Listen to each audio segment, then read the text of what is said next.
देखिए, इसके अलावा अहम खबर ये भी है कि इजराइल में कई लोकेशंस पर सीरियल धमाके हुए हैं। कारों में ये सीरियल ब्लास्ट हुए हैं और इसमें कई लोगों की मौत की भी खबरें आई हैं। देखिए, इजराइल में अचानक ये खबर सामने आती है कि एक ही वक्त में चंद मिनटों के अंदर कई शहरों में कारों में धमाके हुए और धमाकों में कई लोगों की मौत हुई है, कई लोग घायल भी हुए हैं। फिलहाल इजराइल की एजेंसियां इस पूरे धमाकों की जांच कर रही हैं। अभी तक किसी ने इस धमाकों की जिम्मेदारी नहीं ली है, लेकिन इसको लेबनान में जो ऑपरेशन हो रहा है इजराइल, उससे जोड़कर देखा जा रहा है। देखिए, लेबनान में लगातार इजराइल के हमले जारी हैं।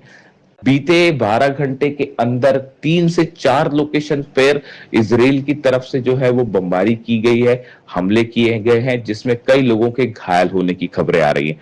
इसी तरह के हमले गजा में भी जारी हैं, जिसके बाद लेबनान की तरफ से खास तौर पर हिजबुल्लाह की तरफ से ये बात कही गई है कि जब तक इजराइल की सेना लेबनान से बाहर नहीं निकल जाती है, तब तक हिजबुल्लाह की तरफ से लगातार हमले जारी रहेंगे और जो समझौता लेबनान की सरकार ने इजराइल के साथ किया है, उसके कोई मायने नहीं रह जाते जब तक इजराइल की सेना लेबनान से बाहर नहीं आती। यानी देखिए, लेबनान में हालात वैसे के वैसे ही बने हुए हैं, गजा में हालात उसी तरह से बने हुए हैं। और इसके साथ ही देखिए, एक बेहद अहम खबर यह भी है कि अमेरिका के सेना के बड़े अधिकारियों ने इजराइल की सेना के बड़े अधिकारियों के साथ मुलाकात की है।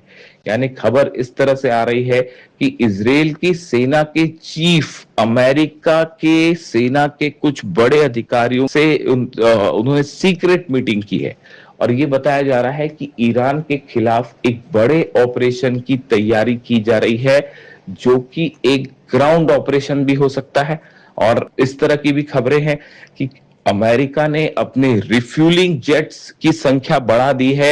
ईरान के आसपास नए सैनिकों को तैनात किया जा रहा है, नए फाइटर जेट्स तैनात किए जा रहे हैं। अमेरिका में बड़ी संख्या में इजराइल के आसपास और इजराइल में अमेरिका के रिफ्यूलिंग टैंक्स जो है, जेट्स जो है, उनकी संख्या बढ़ गई है।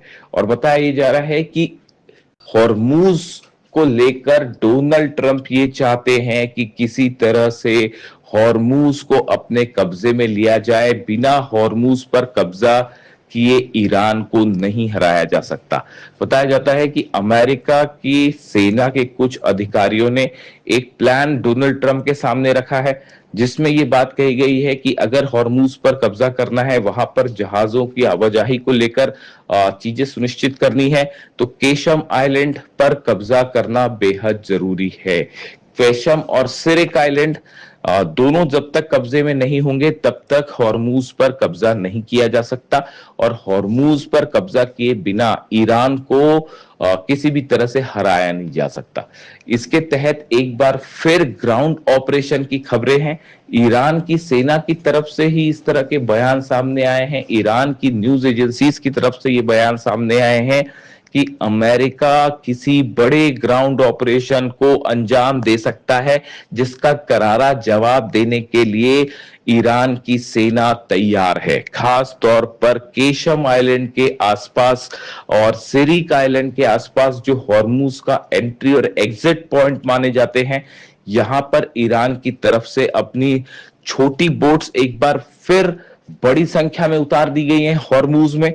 जहाज जो है वो सर्विलांस कर रहे हैं लगातार और कई जगह पर इस तरह की भी खबरें हैं कि ईरान ने अपनी लॉन्च पैड्स को एक्टिव कर दिया है, जो कि समंदर के आसपास के इलाकों में है। इस बात को देखते हुए कि किसी तरह की अगर अमेरिका की कोई कार्रवाई होती है तो उसका जवाब कैसे दिया जाए।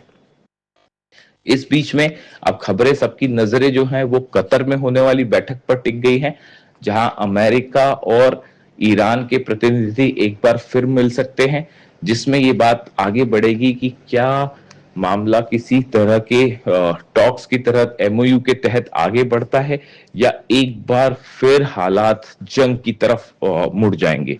ये बात अब कतर में तय होती हुई दिखाई देगी। इससे जुड़ा जो भी अपडेट होगा आप तक पहुंचाएंगे।